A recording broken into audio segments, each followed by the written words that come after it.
Historia 1. La chuparratones de Querétaro. Buenas noches, cronistas. Mi nombre es Eduardo Martínez y soy paramédico con 12 años de experiencia en el servicio de urgencias de Querétaro.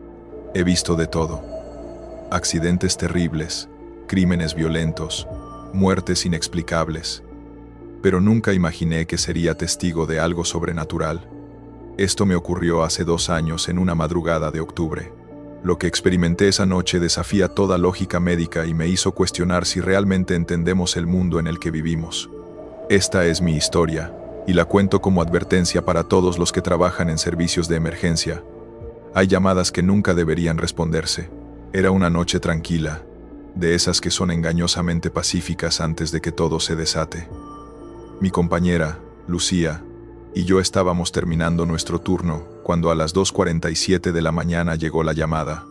Una voz masculina desesperada reportaba una emergencia en la zona colonial antigua de Querétaro, en las afueras de la ciudad. Mi vecina está en shock, algo le hicieron, necesita ayuda ahora, decía el hombre entre sollozos. La dirección que nos dieron era extraña, Callejón de las Ánimas número 13.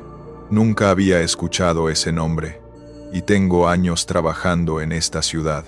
Subimos a la ambulancia y programamos el GPS, pero no encontraba la dirección. Tuvimos que llamar al despachador, quien nos guió usando referencias antiguas. Pasando la iglesia vieja de San Antonio, donde antes estaba el mercado colonial, hay un callejón sin nombre oficial. Ahí es. El trayecto fue inquietante. Las calles se hacían cada vez más estrechas, más antiguas, con edificios coloniales deteriorados que parecían observarnos con sus ventanas oscuras como ojos vacíos. Lucía comentó que sentía algo raro, una opresión en el pecho que no era normal. Llegamos al callejón, y efectivamente había una pequeña multitud afuera de una casa de adobe con puertas de madera carcomida. Eran las 3:10 de la mañana. Los vecinos, todos personas mayores vestidas de forma anticuada, nos señalaban frenéticamente hacia el interior. «Ahí está, la embrujaron, tienen que ayudarla», gritaban. Bajamos con nuestro equipo y entramos a la casa. El interior estaba iluminado solo por velas, no había electricidad. El olor era abrumador. Hierbas secas, incienso y algo más, algo podrido y dulzón que no podía identificar. En el centro de la habitación principal había una joven de aproximadamente 20 años, tirada en el piso de tierra, convulsionando violentamente.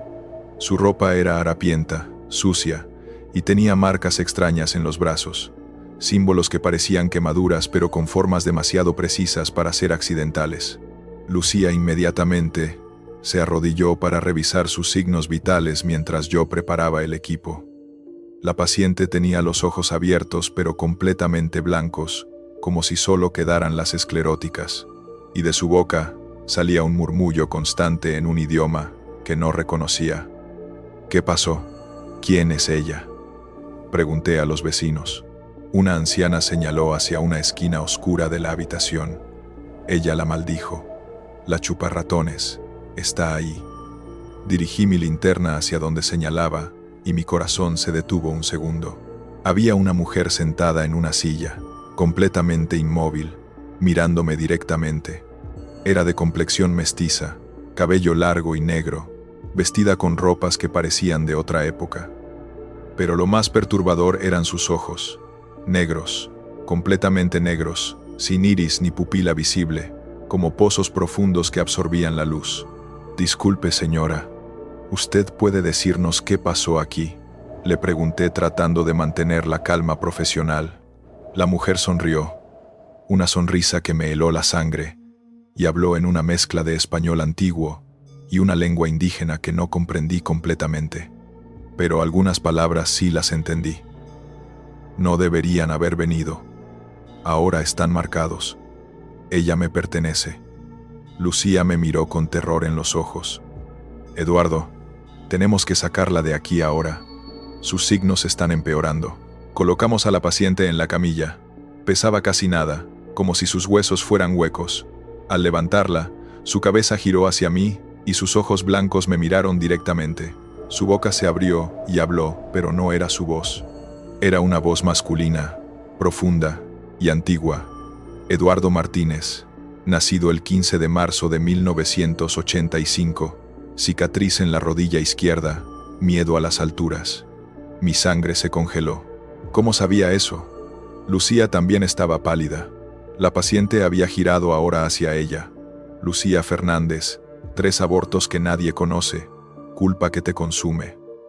Lucía soltó un sollozo y casi suelta la camilla. No la escuchen, gritó un hombre mayor desde la puerta. Es la bruja hablando a través de ella. Sáquenla rápido. Corrimos hacia la ambulancia, perseguidos por los gritos de los vecinos. Llévenla lejos, que no regrese. Sáquenla rápido, que no regrese. Que no regrese. Sáquenla lejos. La mujer de la esquina, la que llamaban chuparratones, seguía sentada, inmóvil, pero su sonrisa se había ensanchado imposiblemente, mostrando dientes que parecían más largos y afilados de lo normal. Subimos a la paciente a la ambulancia y arrancamos rápidamente, las llantas chirriando en el empedrado antiguo. Durante el traslado al hospital, las cosas empeoraron. La paciente entró en convulsiones más violentas. Sus ojos seguían completamente blancos, pero ahora lloraba sangre. Y seguía hablando en múltiples voces. Hombres, mujeres, niños, ancianos, todos saliendo de su garganta simultáneamente. Suéltenme, devuélvanme, ella me necesita, no pueden salvarme, ya soy suya. El monitor cardíaco mostraba un patrón que nunca había visto. Los latidos formaban un ritmo que parecía casi intencional, como un código. Lucía intentaba estabilizarla, administrando sedantes, pero nada funcionaba. Eduardo, su temperatura está bajando rápidamente. Ya está en 32 grados. Eso no es posible tan rápido. La ambulancia comenzó a fallar. Las luces parpadeaban, el motor tosía. El GPS mostraba nuestra ubicación como si estuviéramos moviéndonos en círculos, aunque íbamos en línea recta hacia el hospital. Y entonces sentí una presencia.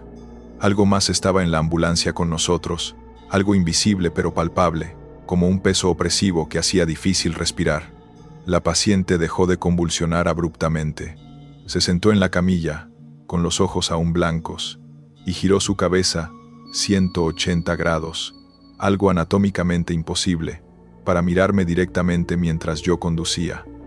Eduardo, con cremitan, con cremi de Tania, que, con Troya Lera. Susurró con una voz que era la de la mujer sentada en la casa, la chuparratones. Recuerda tu promesa. No había hecho ninguna promesa. No entendía nada. Lucía gritó. Eduardo, sus signos vitales se están estabilizando pero de forma antinatural. Su corazón late exactamente cada 2 segundos. Su respiración es perfectamente rítmica. Esto no es humano. Llegamos finalmente al hospital a las 4:15 de la mañana. El trayecto que debería haber tomado 15 minutos había durado más de 1 hora. Los médicos de urgencias salieron a recibirnos. Abrimos las puertas traseras de la ambulancia y nos quedamos paralizados. La camilla estaba vacía. La paciente había desaparecido. Las correas que la sujetaban estaban intactas, aún abrochadas, como si ella simplemente se hubiera desvanecido. En su lugar, sobre la sábana blanca, había un símbolo dibujado con algo oscuro que parecía sangre seca, un círculo con extraños glifos alrededor. ¿Dónde está la paciente?, preguntó el doctor de urgencias, confundido. Lucía y yo nos miramos, incapaces de explicar. Estaba aquí, te lo juro, estaba aquí hace segundos, repetía Lucía una y otra vez, entrando en shock. Revisamos cada centímetro de la ambulancia. Nada. Revisamos las cámaras de seguridad del hospital. Mostraban nuestra ambulancia llegando, pero cuando enfocaban las ventanas traseras, había solo estática, como si algo interfiriera con la grabación. La paciente se había desvanecido literalmente de una ambulancia en movimiento, cerrada desde afuera. Decidí investigar. Al día siguiente, con luz del día y armado de valor, regresé al Callejón de las Ánimas. No pude encontrarlo. Ningún GPS, ningún mapa local lo reconocía. Pregunté a oficiales de policía de la zona, a taxistas viejos que conocen cada rincón de Querétaro. Nadie había escuchado de ese callejón. Finalmente, un historiador local me dijo algo escalofriante. El Callejón de las Ánimas existió, pero fue demolido en 1952. Todo ese sector fue reconstruido. Ya no queda nada de la zona colonial antigua ahí. Le describí la casa, la mujer que llamaban chuparratones. El historiador palideció. Estás describiendo un caso documentado por la Inquisición en 1686. Josefa Ramos, conocida como la chuparratones, una mestiza acusada de brujería y pactos con el demonio, vivía exactamente donde describes, aunque obviamente esa estructura ya no existe hace 70 años. Fue torturada y ejecutada por la Inquisición, pero según los registros, antes de morir, juró que regresaría para reclamar las almas que le arrebataron su vida. Me mostró documentos antiguos con ilustraciones. La mujer dibujada en esos papeles del siglo XVII era idéntica a la que vi en esa casa. Lucía y yo nunca volvimos a ser los mismos después de esa noche. Ella pidió traslado a otra ciudad, incapaz de seguir trabajando en Querétaro. Desarrolló insomnio severo y miedo paralizante a la oscuridad. Yo continué trabajando, pero ahora siempre llevo conmigo un rosario bendecido y rechazo cualquier llamada a zonas coloniales antiguas después de medianoche. He investigado más sobre la chuparratones y otros casos similares documentados por la Inquisición en México. Hay decenas de casos de mujeres acusadas de brujería que fueron ejecutadas después de torturas brutales, y muchas juraron venganza antes de morir. Lo más perturbador vino semanas después. Revisando los registros médicos del hospital, encontré algo que me quitó el sueño durante meses. En 1968, casi en el mismo día de octubre, otra ambulancia reportó un caso idéntico. Misma dirección, misma descripción de la paciente, misma desaparición. Y antes de eso, en 1943, otro caso similar. Parece haber un patrón. Cada ciertos años, la chuparratones reclama a alguien, los atrae a su dimensión o lo que sea que fue ese lugar, y los equipos de emergencia son los testigos involuntarios. ¿Somos parte de algún ciclo, algún ritual que se repite? Las marcas que vi en los brazos de la paciente, esos símbolos, los dibujé de memoria y los mostré a un antropólogo especializado en culturas prehispánicas. Se estremeció al verlos. Estos son sellos de propiedad.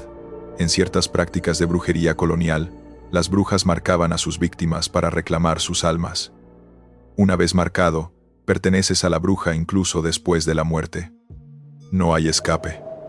Esa revelación me aterrorizó porque significaba que esa joven, quienquiera que fuera, estaba condenada desde el momento en que fue marcada.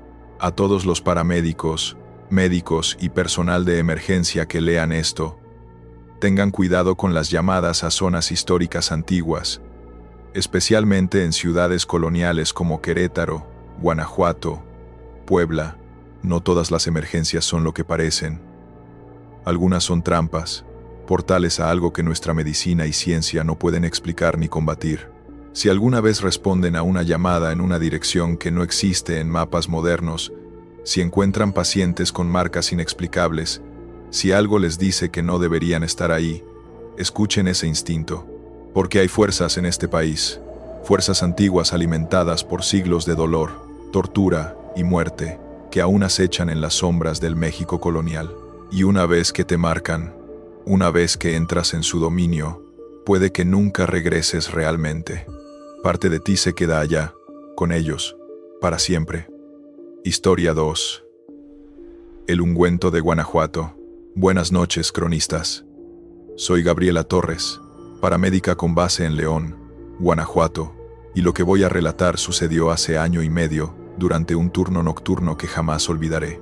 Trabajo en este oficio desde hace 8 años, y he desarrollado una especie de sexto sentido para detectar cuando algo no cuadra en una emergencia. Esa noche, todos mis instintos me gritaban que algo estaba terriblemente mal, pero el deber me obligó a continuar. Lo que descubrimos desafió todo lo que sé sobre medicina, física y la naturaleza misma de la realidad. Esta es mi historia, y la comparto como testimonio de que hay cosas en este mundo que la ciencia aún no puede explicar. La llamada llegó a las 3:30 de la mañana, en esa hora maldita donde todo lo extraño parece despertar. Una familia en un pueblo pequeño en las afueras de León reportaba que su abuela había desaparecido de su habitación cerrada con llave desde adentro. Mi abuela tiene 87 años, no puede caminar bien, pero desapareció de su cuarto sin abrir la puerta, explicaba desesperada la nieta, una mujer de unos 40 años. Normalmente, estos casos son confusos, personas con demencia que encuentran formas de salir, pero algo en el tono de la llamada me inquietó. Mi compañero esa noche era Roberto, un tipo escéptico y práctico, veterano con 15 años de servicio. Durante el trayecto bromeaba. Seguro la viejita salió por la ventana a reunirse con su amante. Se reía. Pero yo no podía sacudirme el mal presentimiento.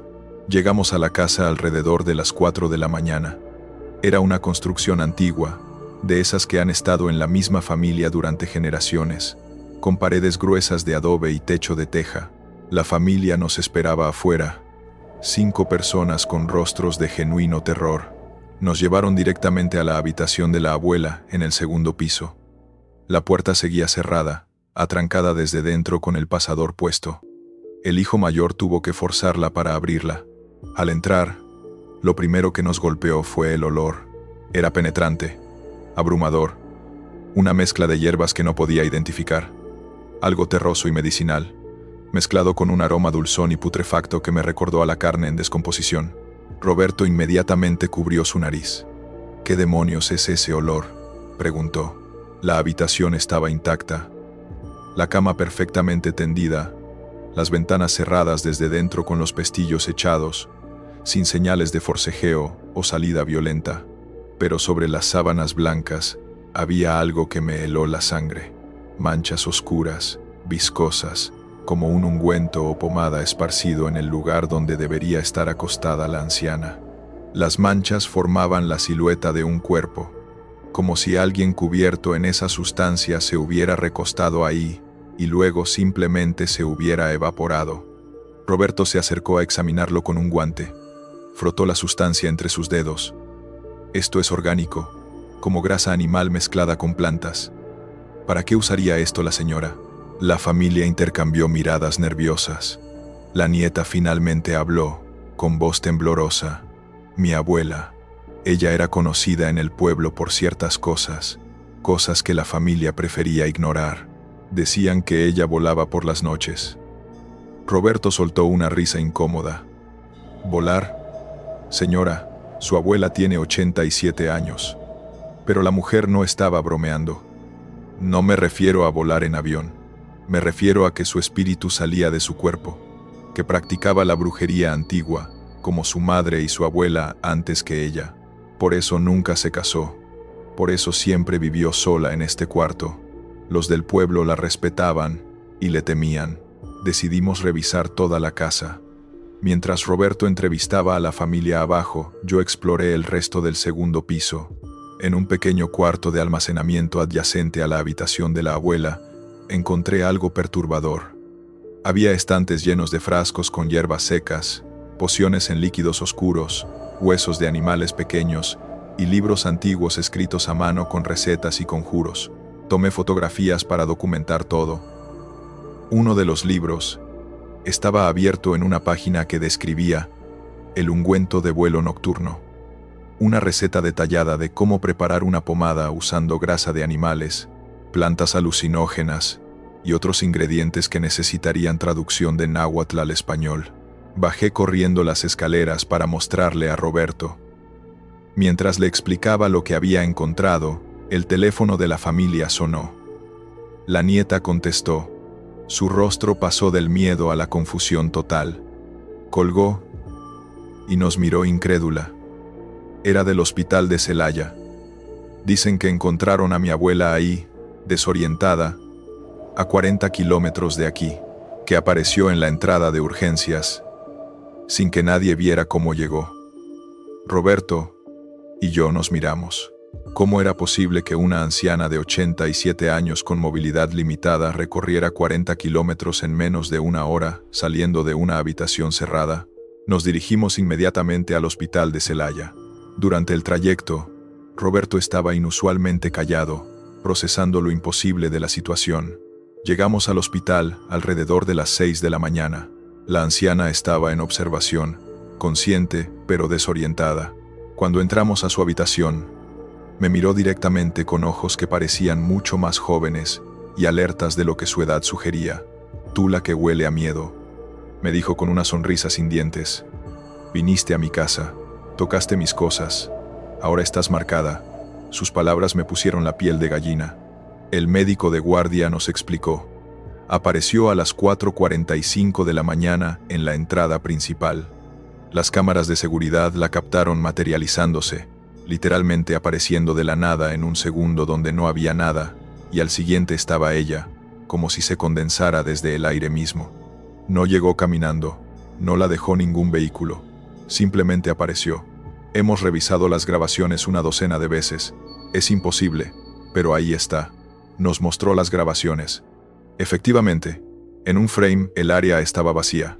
En el siguiente frame la anciana estaba ahí, parada, como si hubiera sido teletransportada. «¿Cómo llegó aquí, señora?», le pregunté tratando de mantener un tono profesional. Ella sonrió de nuevo, esa sonrisa perturbadora. «Volé, como siempre lo hago. Esta noche fui más lejos de lo normal, por eso tardé en regresar. El ungüento funcionó demasiado bien esta vez. Mi cuerpo quería seguir, pero mi espíritu se cansó». Roberto intentó explicarlo racionalmente. «Seguramente tiene demencia. Está confundida. Alguien la trajo y no lo recuerda». Pero el médico negó con la cabeza. «Sus signos vitales son los de alguien que acaba de hacer ejercicio intenso. Su temperatura corporal es elevada. Tiene marcas de viento en su piel y cabello, como si hubiera estado expuesta a corrientes de aire durante horas. Y esto», levantó las manos de la anciana, «estaban cubiertas de la misma sustancia viscosa que habíamos encontrado en su cama. Tomamos muestras del ungüento para análisis. Los resultados que llegaron días después fueron escalofriantes. La sustancia contenía una mezcla compleja de compuestos: grasa animal, extractos de belladona, datura, cannabis, hongos con propiedades psicoactivas y otros componentes que el laboratorio no pudo identificar completamente. Esta combinación, aplicada sobre la piel en las cantidades correctas, podría causar alucinaciones intensas, estados disociativos, sensación de vuelo o levitación», explicó el toxicólogo. «Es similar a las recetas documentadas de ungüentos de brujas de la época medieval en Europa, que también se practicaban en México durante la colonia. Pero eso no explicaba cómo la anciana había salido de una habitación cerrada ni cómo apareció a 40 kilómetros de distancia en menos de una hora». Roberto y yo nos obsesionamos con el caso. Investigamos en archivos históricos de Guanajuato y encontramos documentos de la Inquisición, específicamente un testimonio de 1614, donde una mujer declaró haber presenciado a otras mujeres untarse ungüentos y luego transformarse en sombras o bultos negros que salían volando por las ventanas. Los testimonios eran sorprendentemente detallados y múltiples personas los corroboraron bajo tortura, lo que le daba una credibilidad perturbadora. 3 días después de ese incidente, recibimos una llamada de la familia. La abuela había muerto durante la noche, aparentemente de causas naturales relacionadas con su edad, pero hubo detalles inquietantes. La noche de su muerte, varios vecinos reportaron haber visto una sombra grande, como un pájaro enorme, volando sobre el pueblo. Y cuando encontraron su cuerpo a la mañana siguiente, tenía una sonrisa en su rostro y sus manos todavía estaban manchadas con restos del ungüento. En su mesita de noche, dejó una nota escrita con caligrafía temblorosa: «Finalmente vuelo libre, sin necesidad de regresar». Pero lo más perturbador vino después. Durante la autopsia, los médicos forenses encontraron algo inexplicable. Los pulmones de la anciana contenían partículas que solo se encuentran a grandes altitudes, polen de flores que crecen exclusivamente en zonas montañosas a más de 2000 metros de altura, y sus ojos mostraban daño consistente con exposición prolongada a vientos fuertes y fríos. Era como si su cuerpo, de alguna forma, hubiera experimentado realmente vuelo a grandes altitudes, aunque eso debería ser imposible para una mujer de 87 años con osteoporosis severa y problemas cardíacos. Roberto quedó profundamente afectado. El escéptico práctico en él se quebró.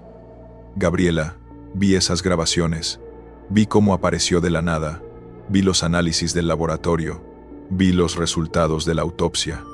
No hay explicación lógica para ninguno de esto.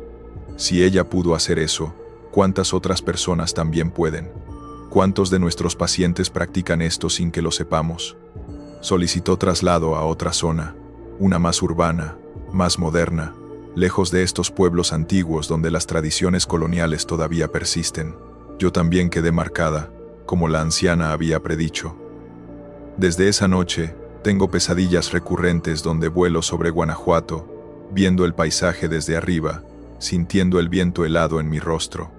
Y siempre, en esos sueños, veo a otras figuras volando conmigo, sombras oscuras, mujeres y hombres suspendidos en el aire nocturno, todos cubiertos con ese ungüento brillante, todos practicando un arte prohibido que nunca desapareció realmente, solo se escondió mejor. Me despierto con la piel fría, y a veces encuentro manchas verdosas en mis manos que no estaban ahí antes de dormir. No sé si son alucinaciones o algo más. He investigado más sobre este fenómeno. En Guanajuato, específicamente en pueblos rurales, todavía existen mujeres conocidas como las que vuelan. La gente local no habla abiertamente de ellas, pero si ganas su confianza, te cuentan historias. Mujeres que desaparecen de sus casas en las noches sin luna, que son vistas como sombras cruzando el cielo, que regresan antes del amanecer con conocimientos de cosas que sucedieron a kilómetros de distancia. Y todas usan variaciones del mismo ungüento, recetas pasadas de generación en generación, desde los tiempos coloniales o incluso antes, desde las culturas prehispánicas. Son las voladoras, las brujas modernas que practican un arte antiguo en secreto, bajo la cobertura de la noche y la incredulidad de nuestra sociedad racionalista. A todos los paramédicos y personal médico que trabajan en zonas rurales de México, especialmente en estados con fuerte herencia colonial como Guanajuato, Puebla, Oaxaca, mantengan sus mentes abiertas.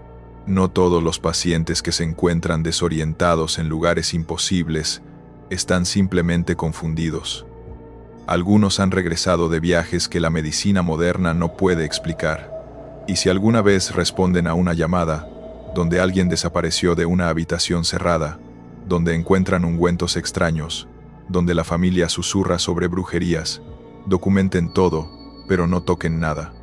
Porque como esa anciana me advirtió, una vez que tocas sus herramientas, una vez que entras en su mundo, quedas marcada. Y no sé qué significa estar marcada, pero desde esa noche, siento que algo en mí cambió, algo se abrió, y tengo miedo de descubrir qué es. Historia 3. La Nahuala de Puebla. Buenas noches, cronistas. Mi nombre es Miguel Ángel Soto, y soy paramédico pediátrico en la ciudad de Puebla. Llevo 6 años respondiendo a emergencias infantiles, pero hace 8 meses atendí un caso que sacudió no solo mi fe en la medicina, sino en la realidad misma. Lo que le sucedió a ese niño, lo que presencié en esa ambulancia y lo que descubrí después, me ha dejado con más preguntas que respuestas y con un miedo constante que nunca había experimentado antes. La llamada llegó a las 4:15 de la mañana, un horario en que las emergencias pediátricas son especialmente alarmantes. Una madre histérica reportaba que su hijo de 8 años presentaba síntomas inexplicables: fiebre altísima, convulsiones y comportamiento violento. La dirección estaba en el centro histórico de Puebla, específicamente en una calle muy cercana a la famosa Casa del Alfeñique, uno de los edificios coloniales más antiguos y reconocidos de la ciudad. Mi compañera esa noche era Patricia, una enfermera con especialización en pediatría, tranquila y extremadamente competente. Llegamos al edificio colonial convertido en departamentos alrededor de las 4:35 de la mañana. La arquitectura era del siglo XVIII, con patios internos, fuentes antiguas y una atmósfera que pesaba sobre ti como una manta húmeda. La madre nos esperaba en la entrada, con el rostro demacrado por el terror y la falta de sueño. «Dense prisa, mi hijo se está muriendo», gritaba mientras nos guiaba por escaleras de piedra desgastada hasta el tercer piso. Podíamos escuchar los gritos del niño desde el pasillo, alaridos agudos y aterradores que no sonaban completamente humanos. Entramos al departamento y la escena nos impactó. El niño, Sebastián, estaba en su cama agarrándose a las sábanas con una fuerza inhumana para su edad y tamaño. Su piel estaba enrojecida y cubierta de sudor, con una temperatura que al tocarla parecía quemar. Pero lo más perturbador eran sus ojos, dilatados completamente, las pupilas casi cubriendo todo el iris, y se movían frenéticamente en todas direcciones como siguiendo algo invisible que solo él podía ver. Y sus manos. Sus manos tenían marcas, arañazos profundos como si algo con garras lo hubiera agarrado. «¿Desde cuándo está así?», pregunté, mientras Patricia preparaba el equipo para revisar sus signos vitales. La madre, sollozando, explicó. «Empezó hace como 3 horas. Se despertó gritando que había algo en su cuarto, una sombra con forma de animal. Yo encendí la luz y no había nada, pero él seguía señalando a la esquina, diciendo que ella lo estaba mirando. Luego comenzó la fiebre y las convulsiones, y miren sus brazos, esas marcas no estaban ahí cuando lo acosté». Patricia tomó su temperatura, 41.2 grados Celsius, peligrosamente alto. Su presión arterial también estaba elevada, y su corazón latía a 180 pulsaciones por minuto. «Sebastián, ¿me escuchas? Soy Miguel, soy paramédico. Vamos a ayudarte», le dije con la voz más calmada posible. El niño giró su cabeza hacia mí con un movimiento brusco, antinatural. Me miró directamente y susurró con una voz que no era la suya, una voz áspera y antigua. «Ella viene por mí, la Nahuala, quiere lo que le prometieron, mi alma. Ayúdenme». Y luego comenzó a convulsionar violentamente. Lo envolvimos en mantas térmicas para controlar la temperatura y lo colocamos en la camilla con correas de seguridad, porque su fuerza era increíble. Seguía forcejeando como si estuviera poseído. Durante todo el proceso, el niño repetía un nombre una y otra vez. «La Nahuala, la Nahuala». La madre nos seguía escaleras abajo, explicando entre sollozos. «Hace una semana fuimos a visitar la casa del alfeñique». Sebastián se separó del grupo por unos minutos.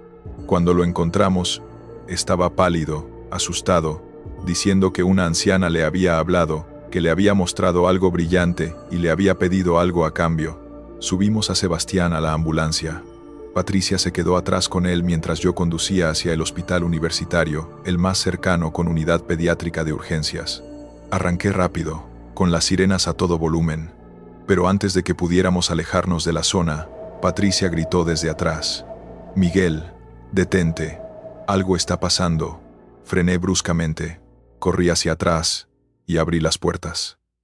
El interior de la ambulancia estaba helado, a pesar de que la calefacción estaba encendida.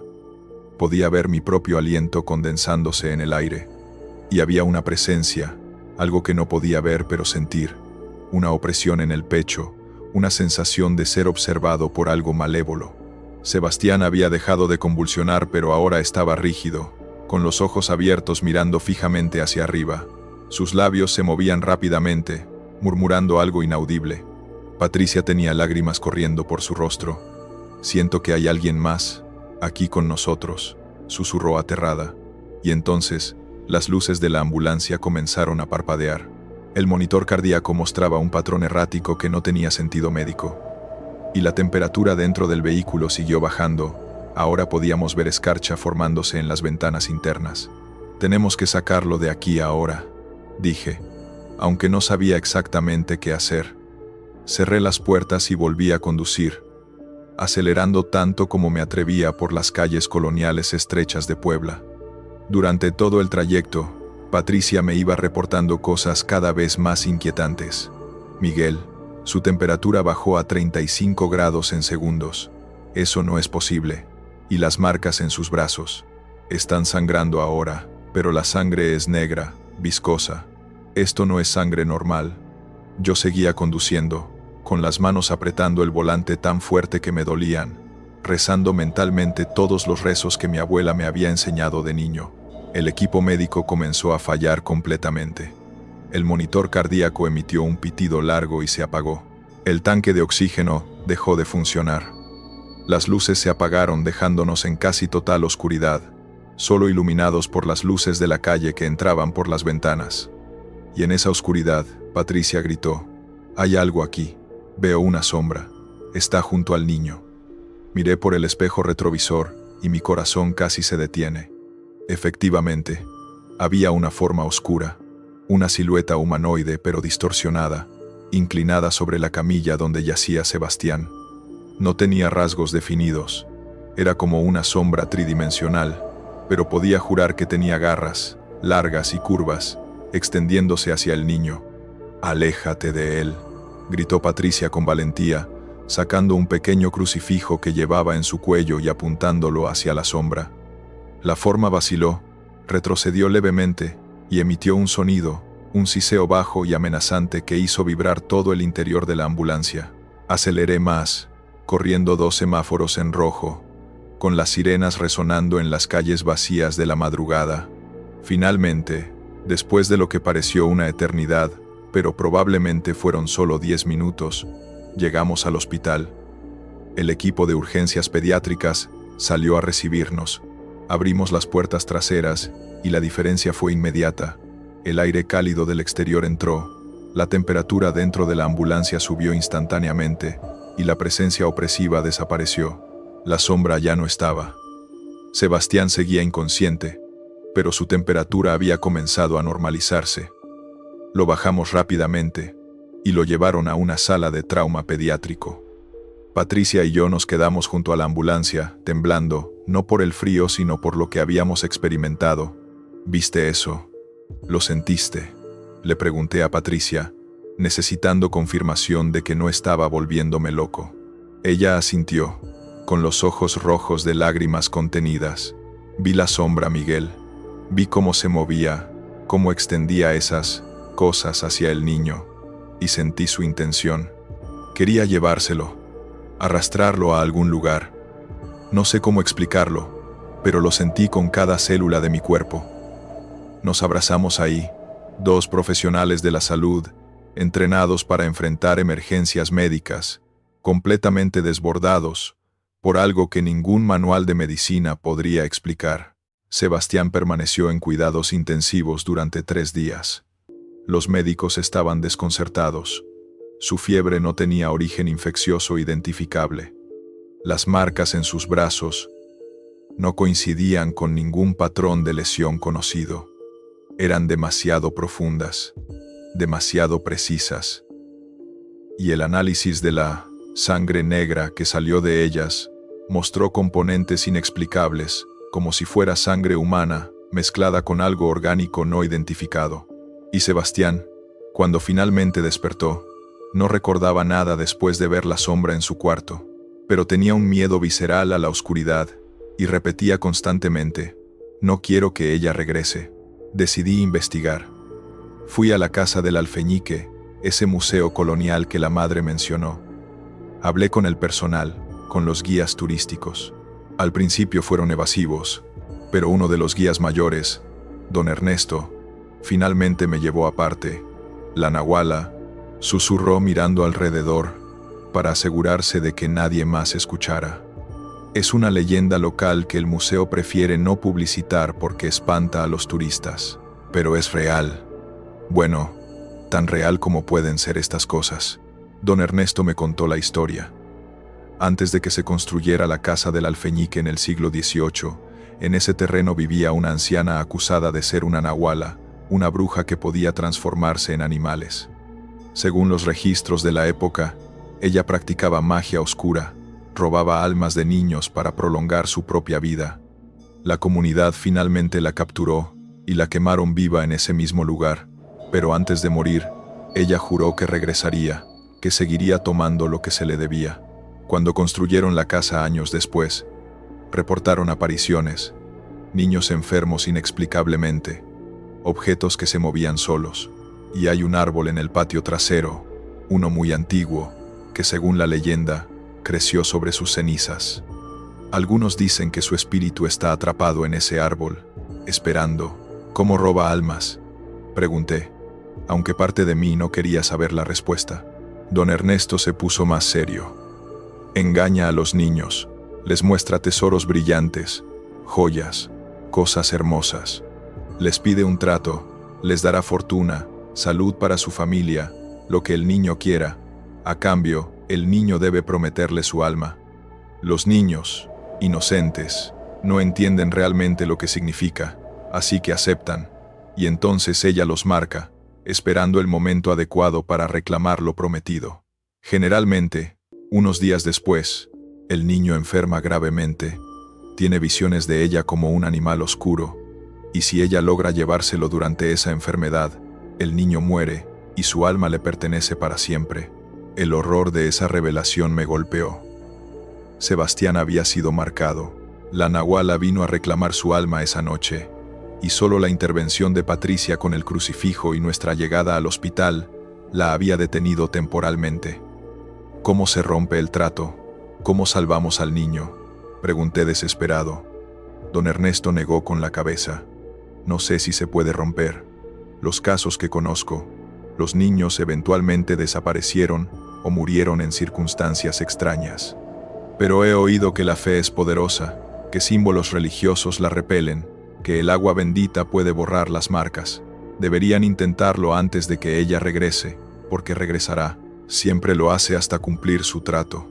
Regresé al hospital y hablé con la madre de Sebastián. Le expliqué todo, esperando que me tomara por loco, pero ella solo lloró. Yo sabía que algo estaba mal. Sebastián me había contado sobre la anciana bonita que le prometió que su padre, que está muy enfermo, se curaría si él le prometía ser su amigo especial. Pensé que era imaginación de niño. Nunca pensé. Le recomendé que trajera a un sacerdote, que hicieran una bendición completa del niño, que aplicaran agua bendita en las marcas, que nunca lo dejaran solo, especialmente de noche. El sacerdote vino y realizó un ritual de protección. Bendijo a Sebastián, aplicó agua bendita en las marcas de sus brazos. Cuando el agua tocó las heridas, Sebastián gritó de dolor y de las marcas salió un humo negro, nauseabundo.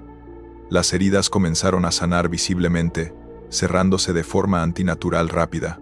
El sacerdote rezó durante horas, colocando crucifijos alrededor de la cama, creando un círculo de protección. Esto debería mantenerla alejada, dijo el padre. Pero la familia debe mantener su fe, rezar constantemente, y no permitir que el niño regrese a ese lugar jamás. Sebastián fue dado de alta una semana después, aparentemente recuperado, pero 3 meses más tarde, recibí una llamada de Patricia. Miguel, ¿recuerdas al niño de la nahuala? Mi estómago se contrajo. ¿Qué pasó? Hubo una pausa larga. Desapareció anoche. La familia lo tenía en su cuarto, con la puerta cerrada, con símbolos religiosos por todas partes. A la mañana siguiente, el cuarto estaba vacío.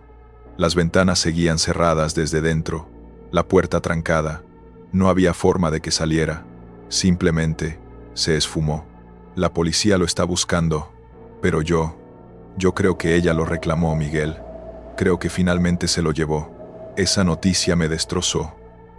Me sentí impotente, fracasado.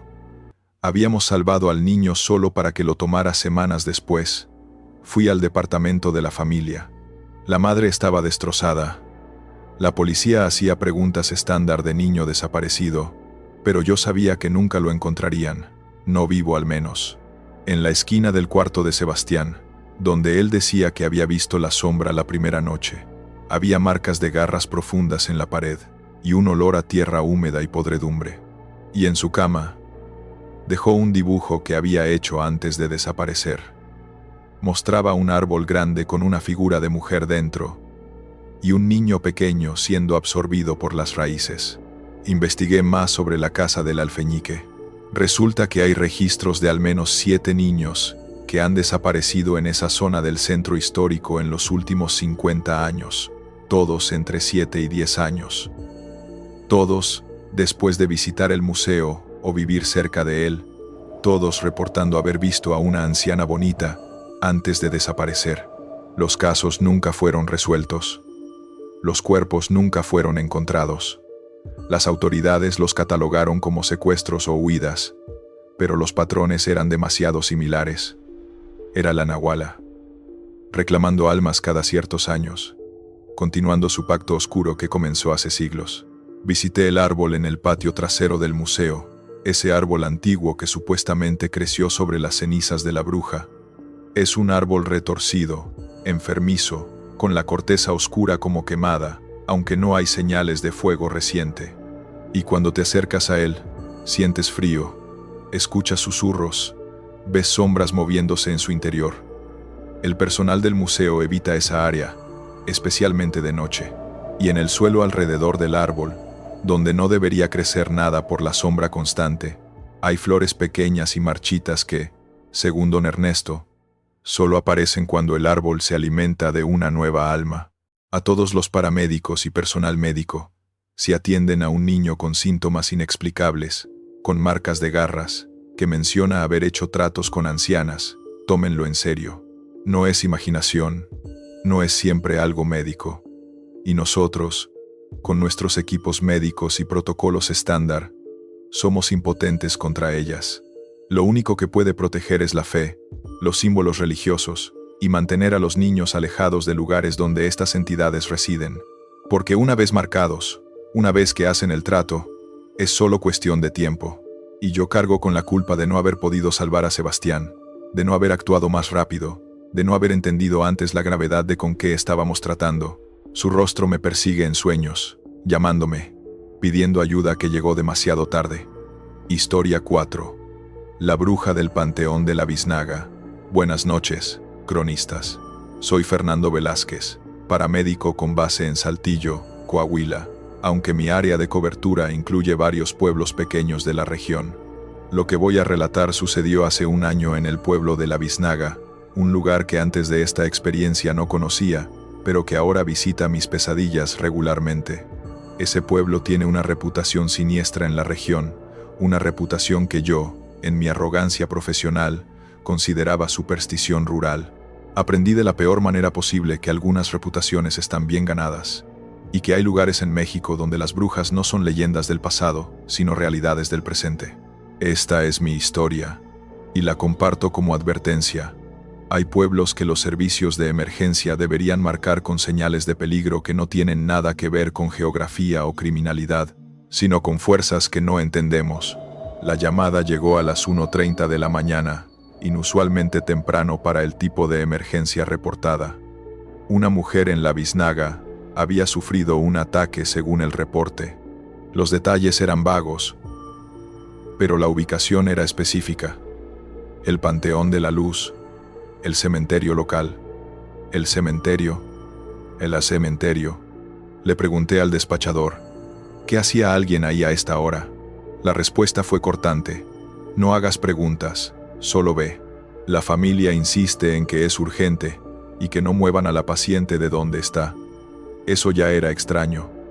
Normalmente las familias quieren alejar a sus seres queridos de los cementerios lo más rápido posible. Mi compañero esa noche era Javier, un tipo joven pero competente que llevaba 2 años en el servicio. Durante el trayecto de 40 minutos hacia La Biznaga, me contó lo poco que sabía del pueblo. Es un lugar raro, Fernando. Mi abuela es de allá y siempre me advirtió que nunca fuera de noche. Dice que La Biznaga es un pueblo de brujas, que ahí se practica magia negra abiertamente, que hasta el cementerio está maldito. Me reí, porque eso sonaba ridículo. Javier, tu abuela ha visto demasiadas películas de terror. Pero él no se rió. No, en serio. Busca en internet. Hay documentales, artículos. La Biznaga es conocido nacionalmente como un centro de brujería. Incluso hay una bruja famosa que vive ahí, Marta Molina, que practica magia negra y todo el mundo lo sabe. Llegamos al pueblo alrededor de las 2:20 de la mañana. La biznaga era inquietante incluso desde la entrada. Calles de tierra, casas bajas con ventanas oscuras que parecían observarte, un silencio absoluto que pesaba en el aire. No había perros ladrando, no había luces en las casas, nada. Era como un pueblo fantasma, aunque sabíamos que había gente viviendo ahí. Siguiendo las indicaciones, nos dirigimos al Panteón de la Luz. La entrada del cementerio estaba marcada por un arco de hierro oxidado con el nombre apenas legible. Y había gente esperándonos. 3 figuras en la oscuridad, iluminadas solo por la luz de nuestros faros. Bajamos de la ambulancia y las figuras se acercaron. Eran 2 hombres mayores y una mujer de mediana edad, todos con expresiones graves. «Son los paramédicos de Saltillo», dijo uno de los hombres. No como pregunta, sino como confirmación. «La necesitamos dentro, rápido. Y tengan cuidado con lo que tocan. El suelo está minado». «¿Minado?», preguntó Javier alarmado. «Hay explosivos». La mujer negó con la cabeza. «Minado de hechizos, amuletos enterrados, trabajos de magia negra y blanca en guerra constante. Un paso en falso y pueden activar algo que no querrán experimentar. Eso debería habernos hecho retroceder, llamar a la policía, negarnos a entrar, pero la urgencia en sus voces y nuestro deber profesional nos empujaron hacia adelante. Nos dieron linternas adicionales y nos guiaron dentro del cementerio. Lo que vi me dejó sin palabras. El Panteón de la Luz no era un cementerio normal. Entre las tumbas había cosas, amuletos colgados de los árboles, botellas enterradas hasta el cuello con líquidos oscuros dentro, fotografías plastificadas clavadas en el suelo, ropa interior de colores brillantes atada a cruces, velas de todos los colores derretidas en círculos complejos alrededor de tumbas específicas. Era como un museo de magia oscura al aire libre. «No se salgan del camino que les marco», ordenó el hombre mayor, usando su linterna para señalar una ruta específica entre las tumbas. «Y no toquen nada, nada». Caminamos cuidadosamente, sintiendo la energía extraña del lugar. Había una tensión en el aire, como electricidad antes de una tormenta, un zumbido bajo que hacías más con el cuerpo que con los oídos, y olores, incienso, velas quemadas, tierra húmeda y ocasionalmente ráfagas de algo putrefacto que nos hacían contener la respiración. Llegamos finalmente a donde estaba la paciente. Era una mujer de aproximadamente 60 años, tirada en el suelo entre 2 tumbas grandes. Estaba consciente pero en evidente shock, temblando incontrolablemente, con los ojos muy abiertos y la mirada fija en algo que nosotros no podíamos ver. A su alrededor había un círculo elaborado de velas negras y rojas, todas encendidas, algunas ya consumiéndose. Dentro del círculo también había fotografías quemadas a medias, un muñeco de tela atravesado con alfileres y ropa interior masculina enterrada parcialmente. «Es un trabajo», susurró Javier. «Un ritual de magia negra». Me arrodillé junto a la mujer, cuidando de no romper el círculo de velas. «Señora, soy Fernando, paramédico. ¿Puede decirme qué le pasó? ¿Dónde le duele?». La mujer giró su cabeza hacia mí con movimientos rígidos, como una muñeca mal articulada. Me atacaron», susurró con voz ronca. «Ella, Martha, me mandó una maldición. Sentí cuando me golpeó, como un rayo invisible. Me quemó por dentro. No puedo moverme bien. Siento que mi corazón se detiene». Le revisé los signos vitales. Su pulso era errático, su presión arterial peligrosamente baja, y su temperatura estaba descendiendo rápidamente a pesar del calor nocturno de Coahuila. «¿Quién es Marta?», pregunté a los acompañantes. La mujer que nos había guiado respondió en voz baja: «Marta Molina, la bruja más poderosa del pueblo. Practica magia negra. Esta mujer», señaló a nuestra paciente, «es Gloria. Es una bruja blanca. Usa la magia para curar, para proteger. Gloria y Martha han estado en guerra durante años. Hoy Gloria estaba haciendo un contrahechizo aquí en el cementerio, tratando de proteger a un cliente de un trabajo que Martha le hizo. Pero Martha es más fuerte. Contraatacó. La golpeó con algo que casi mata a Gloria al instante. Por eso está así. Javier me miró con ojos que claramente decían, vámonos de aquí ahora. Pero Gloria nos agarró de los brazos, con una fuerza sorprendente para alguien en su estado. No, no me pueden sacar del círculo. Si rompen el círculo antes de que amanezca, la maldición me matará inmediatamente. Aquí estoy protegida. Necesito que traigan a don Sebastián. Él puede neutralizar el ataque. Vive en la Casa Azul, al final de la calle principal.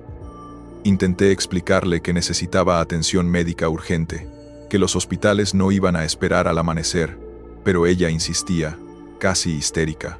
El hospital no puede curar magia. Ningún doctor puede. Solo otro brujo puede deshacer lo que se hizo. Uno de los hombres se ofreció a ir por don Sebastián. Mientras esperábamos, Javier y yo nos quedamos ahí, en ese cementerio maldito, rodeados de hechizos y trabajos de magia que no entendíamos. Gloria comenzó a delirar, hablando rápidamente en una mezcla de español y otra lengua que sonaba antigua. Ella viene, murmuraba. Marta viene a terminar el trabajo. La siento acercándose. Pueden sentirla, ¿verdad? Está caminando hacia aquí en este momento. Todos comenzamos a sentir algo, una presencia maligna acercándose, un peso invisible que hacía difícil respirar, una sensación de ser observados por ojos llenos de odio. Las velas alrededor de Gloria comenzaron a parpadear salvajemente, aunque no había viento. Algunas se apagaron. Gloria entró en pánico. No, las velas son mi protección. Tienen que encenderlas de nuevo. Javier y yo rápidamente sacamos encendedores y comenzamos a reencender las velas que se habían apagado. Pero tan pronto las encendíamos, otras se apagaban, como si una fuerza invisible las soplara sistemáticamente. Era una batalla que estábamos perdiendo, y la temperatura bajó dramáticamente. Nuestro aliento se volvió visible, la escarcha comenzó a formarse en las lápidas cercanas, en Coahuila, en verano. Entonces la vimos. O más bien, vimos su sombra. Una figura oscura apareció en la entrada del cementerio, silueteada contra las pocas luces del pueblo. Era una mujer, de eso estábamos seguros, pero su forma parecía distorsionada, más grande de lo normal, con los brazos extendidos de forma antinatural, y caminaba hacia nosotros lentamente, deliberadamente. «Es Martha», susurró Gloria aterrada. «Vino a terminar el trabajo personalmente. Estamos muertos. Todos estamos muertos». La figura se acercaba, y con cada paso, más velas se apagaban. Pronto, solo quedaban 3 velas encendidas, la protección de Gloria desvaneciéndose segundo a segundo. Javier actuó por instinto. Sacó el crucifijo que su abuela le había dado y lo colocó en el suelo junto a Gloria, dentro del círculo. También derramó agua de una botella alrededor del círculo, rezando rápidamente. No era agua bendita, solo agua normal, pero su intención, su fe en ese momento, pareció darle poder. La figura de Marta se detuvo a unos metros de distancia. Podíamos verla mejor ahora. Era una mujer anciana, pero con una presencia que la hacía parecer mucho más grande, más amenazante. Sus ojos brillaban en la oscuridad con un resplandor rojizo, como brasas ardientes, y sonreía, una sonrisa sin humor, llena de malicia pura. «Entreguen a Gloria», dijo Marta con una voz que resonaba con armónicos imposibles, como si múltiples voces hablaran simultáneamente. «Ella interfirió con mi trabajo. Merece su castigo. Ustedes son solo paramédicos. No tienen nada que ver con esto. Váyanse y vivirán». Javier, mostrando una valentía que no sabía que tenía, respondió: «Nosotros no abandonamos a nuestros pacientes. Gloria recibe nuestra protección ahora». Martha rió, un sonido como vidrio quebrándose. «¿Tu protección? Niños tontos. No saben con quién están tratando. Llevo 40 años practicando el arte oscuro. He matado con solo una palabra. He destruido vidas con un pensamiento. ¿Qué pueden hacer ustedes contra mí?». En ese momento, llegó don Sebastián. Era un hombre muy anciano, encorvado, apoyado en un bastón tallado con símbolos extraños. Pero su presencia cambió inmediatamente la dinámica. Entró al cementerio caminando seguro, sin miedo, directamente hacia donde estaba Martha. «Basta, Martha», dijo con voz firme a pesar de su edad. «Esta guerra entre ustedes ha ido demasiado lejos. ¿Dejarás a Gloria en paz? ¿O tendré que intervenir yo mismo? Y sabes que no quieres eso». Martha volteó hacia él, y por primera vez, vimos vacilación en su postura. «Sebastián, siempre metiéndote donde no te llaman. Esto es entre Gloria y yo». «Ya no», respondió don Sebastián. «Cuando trajiste tu pelea a un espacio público, cuando amenazaste a civiles inocentes, se convirtió en asunto de todos.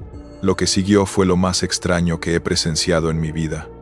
Don Sebastián y Martha comenzaron a, no sé cómo describirlo, batalla espiritual». Don Sebastián golpeaba el suelo con su bastón rítmicamente, murmurando palabras en una lengua que definitivamente no era español. Martha respondía con gestos de sus manos, dibujando símbolos en el aire que parecían brillar tenuemente con luz verdosa.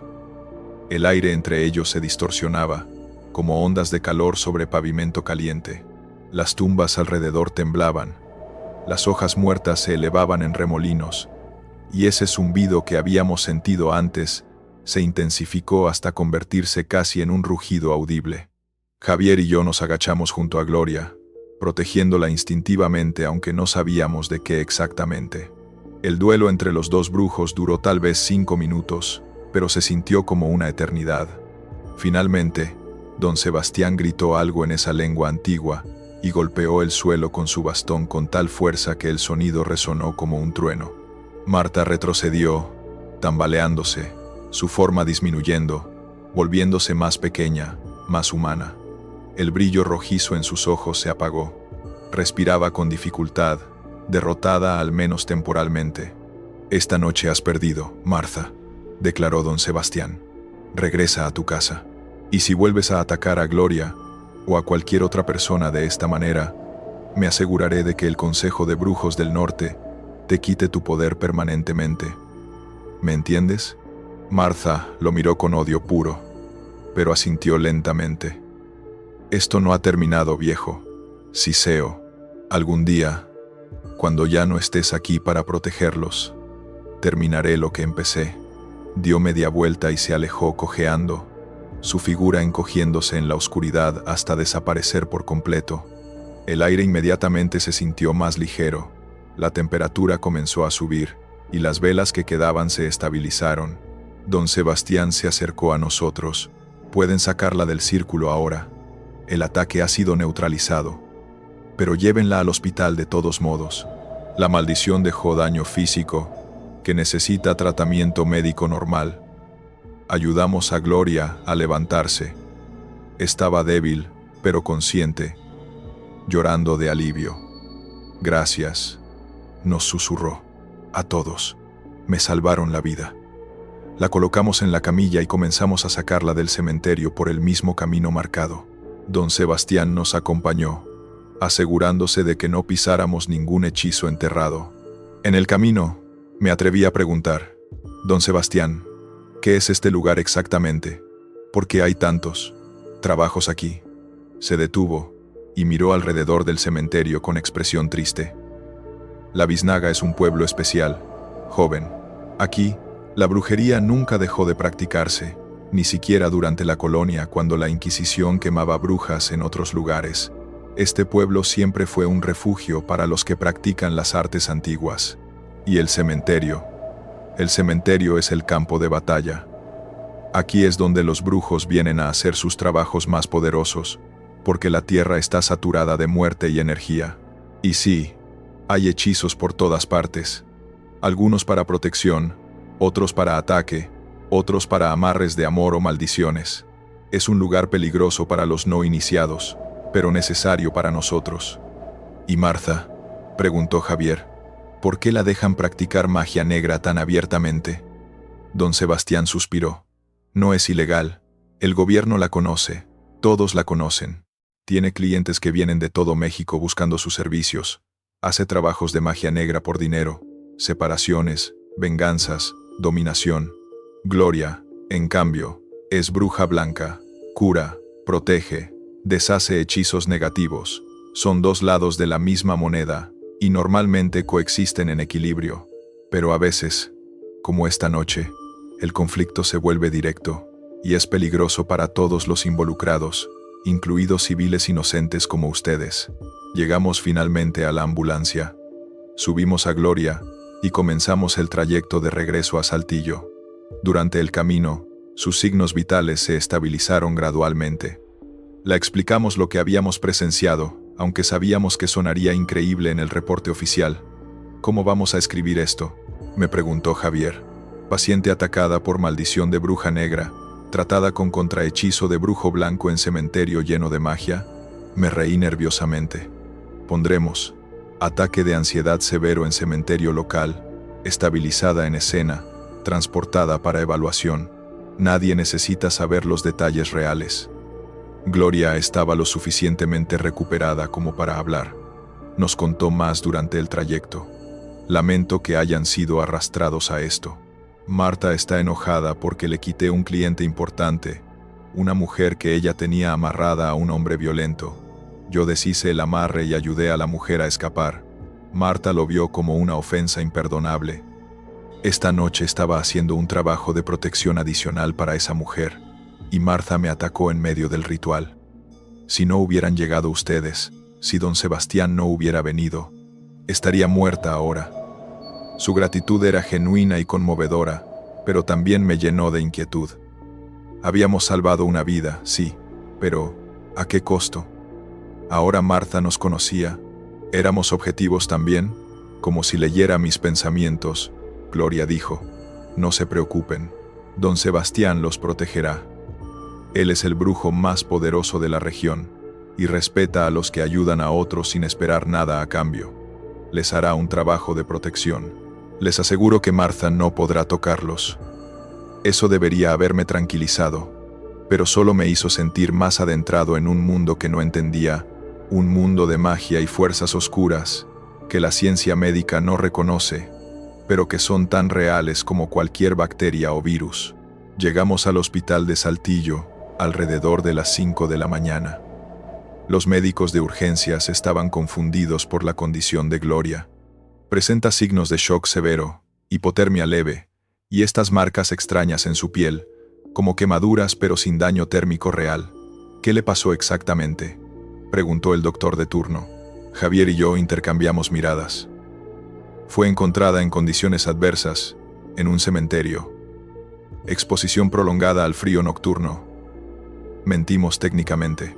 El doctor no parecía convencido, pero aceptó la explicación y comenzó el tratamiento estándar. Gloria se recuperó completamente en 3 días y fue dada de alta sin complicaciones posteriores. 2 semanas después, recibimos un paquete en la estación de ambulancias. Venía de la Biznaga, enviado por don Sebastián. Dentro había 2 amuletos de protección, pequeñas bolsitas de tela roja conteniendo hierbas, piedras y otros objetos que no identificamos. Una nota escrita a mano decía: lleven esto siempre. Los protegerá de trabajos de magia negra, de maldiciones, de ataques espirituales. Es lo menos que puedo hacer por los que arriesgaron sus vidas para salvar a Gloria. Que Dios y los antiguos los bendigan. Don Sebastián. Javier y yo decidimos llevar los amuletos.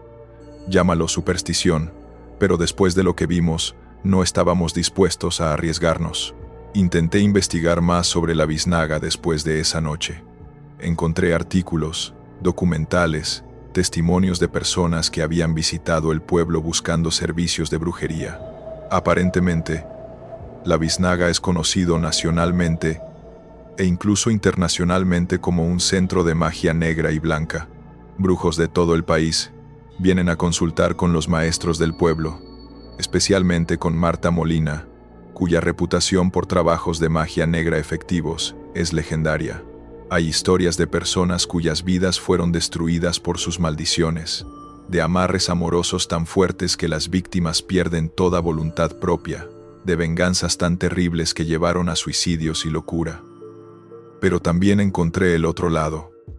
testimonios de personas curadas por brujos blancos como Gloria, de protecciones que salvaron vidas, de males deshechos por los que practican la magia para el bien.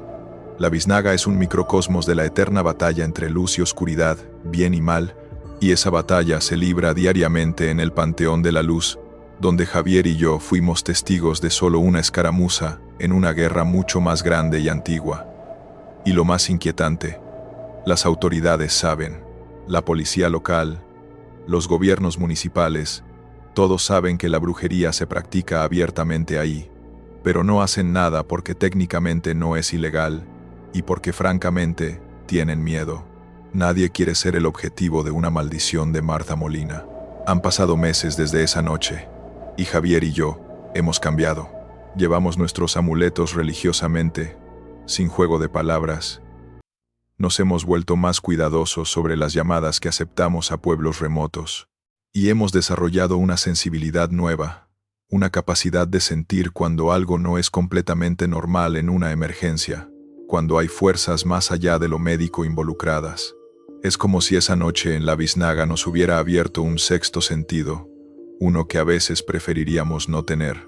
Lo más perturbador vino hace un mes. Recibimos otra llamada a la biznaga, esta vez durante el día.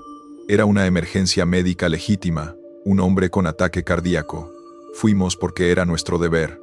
Al llegar al pueblo, la gente nos miraba de forma extraña. Algunos con respeto, otros con curiosidad. Cuando terminamos de atender al paciente y lo estábamos subiendo a la ambulancia, una figura se acercó desde una tienda cercana. Era Martha Molina.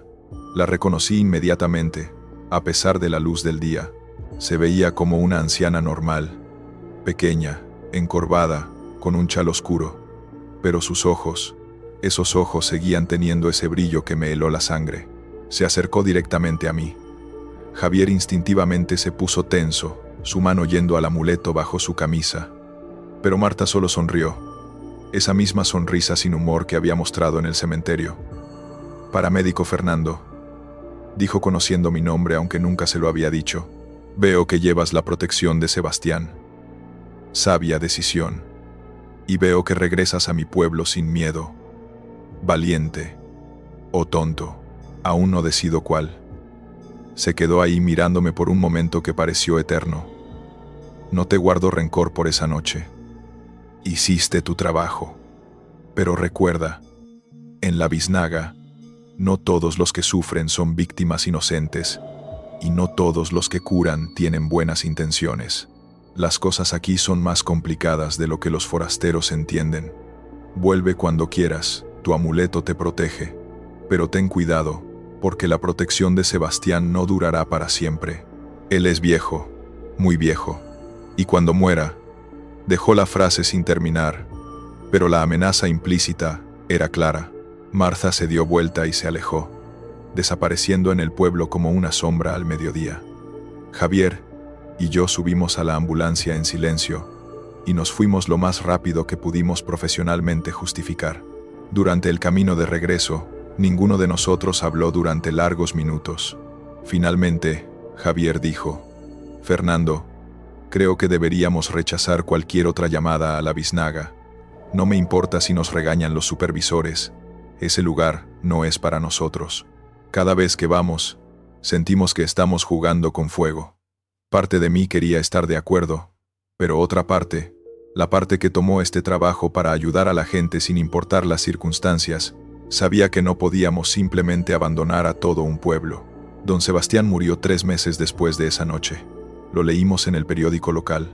Tenía 94 años. Murió pacíficamente durante el sueño, según el reporte. Pero Javier y yo sabíamos que su muerte significaba algo más. El equilibrio en la biznaga había cambiado. Sin el brujo más poderoso para mantener la paz, ¿qué pasaría? Martha ahora tendría carta blanca para hacer lo que quisiera. Gloria y otros brujos blancos estarían en peligro constante.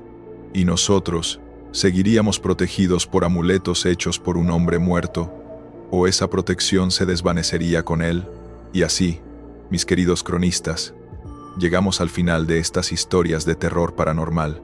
Si les han estremecido, si han sentido ese escalofrío recorrer su espalda, entonces he cumplido mi propósito. Porque estas historias no son solo entretenimiento, son advertencias, testimonios de que el México que creemos conocer tiene un lado oculto, un lado donde las brujas son reales, donde los muertos no siempre descansan, donde la magia negra se practica abiertamente y donde los que trabajamos en servicios de emergencia somos, a veces, los únicos testigos de estas realidades superpuestas. Cuídense allá afuera, especialmente de noche, especialmente en pueblos antiguos, especialmente cuando algo en sus instintos les diga que algo no está bien. Y recuerden, no todo lo que enferma tiene cura médica, y no todo lo que nos amenaza viene del mundo físico. Hasta la próxima vez, cronistas de la noche.